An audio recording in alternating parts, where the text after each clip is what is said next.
Salaar movie की शुरुआत होती है एक माइन के अंदर से। माइन के अंदर कई मजदूर छुपे हुए थे और बाहर कुछ लोग उन्हें ढूंढ रहे थे, क्योंकि यही मजदूर लोग जानते थे कि खजाना कहाँ छुपा हुआ है।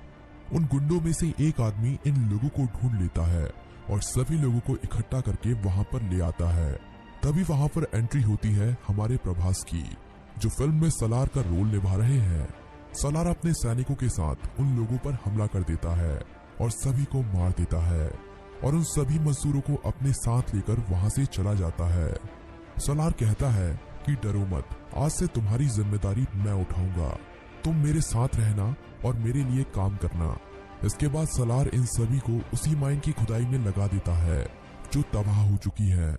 कुछ ही दिनों पहले इस माइन को एक आर्मी ने तबाह कर दिया था और इसी माइन में दोबारा से काम शुरू करवाने के लिए सलार इस माइन को दोबारा से ठीक करवा रहा है और वो चाहता है कि जल्द से जल्द इस माइन में दोबारा से काम शुरू कर दिया जाए।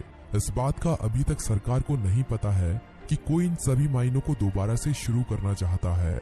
इस माइन को और भी कई लोग ढूंढना चाहते हैं और उन्हीं लोगों में से एक है पृथ्वीराज सुकुमारन, जो फिल्म में वरदराज मन्नार का रोल निभा रहे हैं। वरदराज मन्नार दुनिया का सबसे ताकतवर और पैसे वाला आदमी बनना चाहता है। वो जानता है कि इन माइनों में ढेरों सोना दबा हुआ है, इसीलिए वो भी चाहता है कि वो इस माइन पर कब्जा कर ले। लेकिन जब तक सलार जिंदा है उसका ये सपना पूरा नहीं होने वाला। इससे पहले भी सलार उसके कई आदमियों को मार चुका है, पर अभी तक सलार और वरदराज मन्नार का सामना नहीं हुआ है। पर अब बहुत जल्द इन दोनों का सामना होने वाला है। वरदराज मन्नार अपना एक मैसेज सलार तक पहुंचाने के लिए अपने एक आदमी को चुनता है। वो आदमी वरदराज मन्नार का मैसेज लेकर सलार के पास जाता है और सलार से कहता है कि हमारी सरकार एक बार आपसे मिलना चाहते हैं। पर सलार कहता है कि मैं किसी से नहीं मिलना चाहता। पर बाद में सलार वरदराज मन्नार से मिलने के लिए राजी हो जाता है। अगले दिन ये दोनों एक जगह पर मीटिंग करते हैं। उस जगह पर सलार अकेला जाता है और वरदराज मन्नार अपनी पूरी गैंग के साथ आता है। सलार समझ जाता है कि ये उस पर हमला करने आए हैं। इस मीटिंग में वरदराज मन्नार को एक ऑफर देता है कि माइन के बिजनेस को 50-50 कर लेते हैं, पर सलार मना कर देता है क्योंकि ये बिजनेस उसका नहीं था। वो तो सिर्फ इस खेल में एक मोहरा है। ये बिजनेस तो कोई सऊदी अरब में बैठा हुआ सलार का बॉस चला रहा था। यहाँ पर हमें अभी तक क्लियर नहीं हो पाया है कि सलार का ये बॉस कौन है, पर ये पता चल चुका है कि सलार तो सिर्फ एक मोहरा है। इतने बड़े माइन को कोई बड़ा खिलाड़ी ही चला रहा है। सलार वरदराज मन्नार के इस ऑफर को मना कर देता है। वरदराज मन्नार सलार से पूछता है कि तुम्हारा वो बॉस कौन है जिसकी ये सब माइन है। पर सलार बताता है कि आज से कुछ सालों पहले उसके खौफ से पूरा इंडिया डरता था।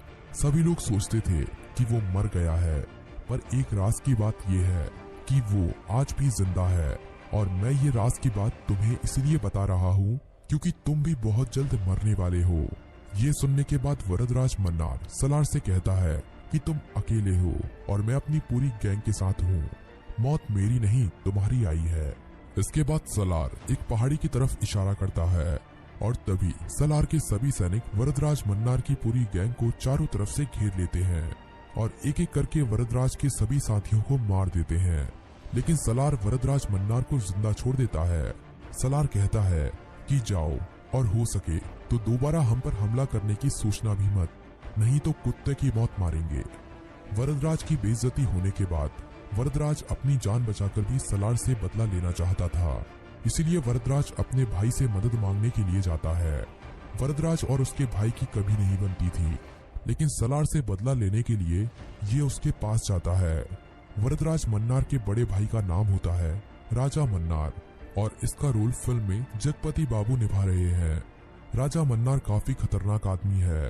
राजा मन्नार अपने भाई की ये बातें सुनकर कहता है कि मैं तुम्हारे लिए किसी से दुश्मनी मोल नहीं ले सकता। लेकिन वरदराज मन्नार कहता है कि अगर ऐसा है तो तुम मुझे मार दो, क्योंकि इतनी बेइज्जती सहन करने के बाद मैं जिंदा नहीं रह सकता। और इतना कहकर वरदराज मन्नार अपने आप को गोली मार लेता है।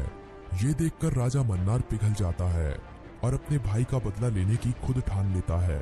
राजा मन्नार सलार के बारे में सभी जानकारी निकालता है। राजा मन्नार को पता था कि सलार काफी ताकतवर आदमी है, उसे मार पाना मुश्किल है, क्योंकि उसकी सेना काफी बड़ी और खतरनाक है और उसके पास खतरनाक हथियार भी हैं।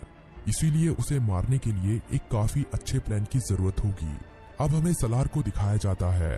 सलार अपने एक चाचा को बता रहा होता है कि इस पूरी माइन का मालिक मैं नहीं हूँ, बल्कि सऊदी अरब में बैठा हुआ हम सबका मालिक है। मेरे मालिक ने ही मेरी जान बचाई थी और मुझे सभी से छुपाकर इस माइन को संभालने के लिए ट्रेनिंग दी गई थी और तभी से मैं इस माइन को दोबारा से शुरू करने में लगा हुआ हूँ। माइन के अच्छी तरह से शुरू हो जाने के बाद मालिक यहाँ पर आएंगे और दोबारा से इस माइन को संभालेंगे। अब सलार एक मीटिंग के लिए शहर में जाता है। वहाँ पर उसकी मुलाकात एक आध्या नाम की लड़की से होती है, जिसका रोल फिल्म में श्रुति हसन निभा रही है। सलार को पहली नजर में ही आध्या से प्यार हो जाता है। वो लड़की और कोई नहीं, राजा मन्नार की बेटी ही होती है, पर सलार को ये बात नहीं पता थी। सलार जाकर सीधा उस लड़की को प्रपोज कर देता है, पर वो लड़की कहती है कि तुम्हें पता भी है मैं कौन हूँ? इस शहर के सबसे बड़े आदमी की बेटी हूँ। सलार कहता है कि एक बार अपने पिता से मेरे बारे में पूछ कर देखना, तुम्हें पता चल जाएगा कि मैं कौन हूँ। आध्या ये बात जाकर अपने पिता राजा मन्नार को बताती है। राजा मन्नार कहता है कि पहले उसने मेरे भाई की जान ले ली और अब वो मेरी बेटी के पीछे पड़ा है, अब उसे सबक सिखाना ही पड़ेगा। ये सुनने के बाद आध्या सलार के बारे में जानने के लिए और ज्यादा एक्साइटेड हो जाती है। आध्या ये तो जानती थी कि कोई साधारण आदमी उसे छेड़ने की हिम्मत नहीं कर सकता, पर उसे नहीं पता था कि सलार कितना बड़ा आदमी है। सलार के बारे में जानने के लिए वो उससे झूठा प्यार करने लगती है। सलार भी उसे अपने साथ अपने ठिकाने पर ले जाता है। सलार के बारे में जानने के बाद धीरे धीरे करके आध्या को उससे प्यार होने लगता है और दूसरी तरफ आध्या का पिता सलार को मारने का प्लान बना रहा था। आध्या के बारे में पता चलने के बाद राजा मन्नार का गुस्सा और ज्यादा फूट पड़ता है और अब वो जल्द से जल्द सलार को मारना चाहता था। अब सलार को उसके मालिक से ऑर्डर आता है कि जल्द से जल्द माइन का काम पूरा किया जाए और जल्द से जल्द सोने को निकालने का काम शुरू किया जाए। दूसरी तरफ से राजा मन्नार सरकार के साथ मिलकर दोबारा से उस माइन को तबाह करना चाहता था। उसके इस काम में सरकार भी उसका पूरा साथ दे रही थी। राजा मन्नार अपने आदमियों से सलार के ऊपर कई हमले करवाता है, लेकिन सलार की सेना ही उन्हें खत्म कर देती है।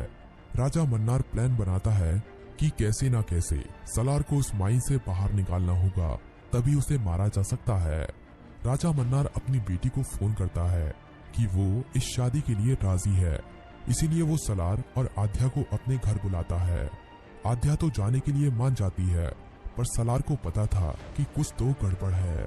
सलार वहां पर जाने से पहले कई बड़ी तैयारियां करता है और अपने जाने से पहले शहर में अपने आदमियों को भेष बदलकर भेज देता है, जिसके बाद उसके आदमी शहर में घुल मिल जाते हैं और अब शहर में सलार जाता है। वहां पर आध्या के पिता सलार को मारने का पूरा प्लान बना चुके थे।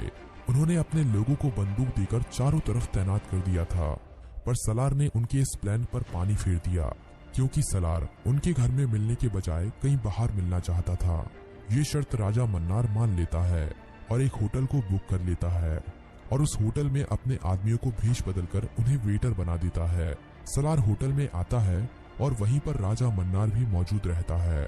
दोनों एक दूसरे से खुशी खुशी मिलते हैं। आध्या कहती है कि आपके इस डिसीजन से मैं काफी खुश हूँ। मैं चाहती थी कि आप दोनों की दुश्मनी खत्म हो जाए और आप दोनों एक दूसरे को एक्सेप्ट कर ले। तभी राजा मन्नार कहता है कि दुश्मनी खत्म करने के दो ही तरीके होते हैं, या तो दुश्मन से दोस्ती कर लो या दुश्मन को ही खत्म कर दो। इतना कहते ही राजा मन्नार के आदमी सलार के ऊपर बंदूक तान देते हैं। तभी राजा मन्नार कहता है कि तुमने मेरे भाई को मारा और मेरी बेटी को भी मुझसे छीन लिया और अब तू मौत के मुंह में खड़ा है। इतना सुनते ही सलार हंसने लगता है और कहता है मौत के मुंह में मैं नहीं, तू खड़ा है। और इतना कहते ही सभी लोग सलार से बंदूक हटाकर राजा मन्नार के ऊपर तान देते हैं। सलार कहता है कि तुम्हारे इन आदमियों को मैंने अपने सोने से खरीद लिया है, अब ये तुम्हारे लिए नहीं मेरे लिए काम करेंगे। इतना कहते ही सलार राजा मन्नार को मार देता है और उसकी बेटी को लेकर वहां से चला जाता है। कुछ दिनों के बाद सलार अपने घर में बैठा होता है, तभी उसे एक फोन आता है कि मालिक बहुत जल्द माइन पर आने वाले हैं और अपने सभी दुश्मनों को खत्म करने के लिए आने वाले हैं। क्या उनकी सेना तैयार है? तब सलार कहता है कि मालिक अपनी सेना तैयार है और हम आपके स्वागत के लिए तैयार हैं, और फिल्म यहीं पर खत्म हो जाती है। अब हमें इसके नेक्स्ट पार्ट में पता चलेगा कि सलार का वो मालिक कौन है।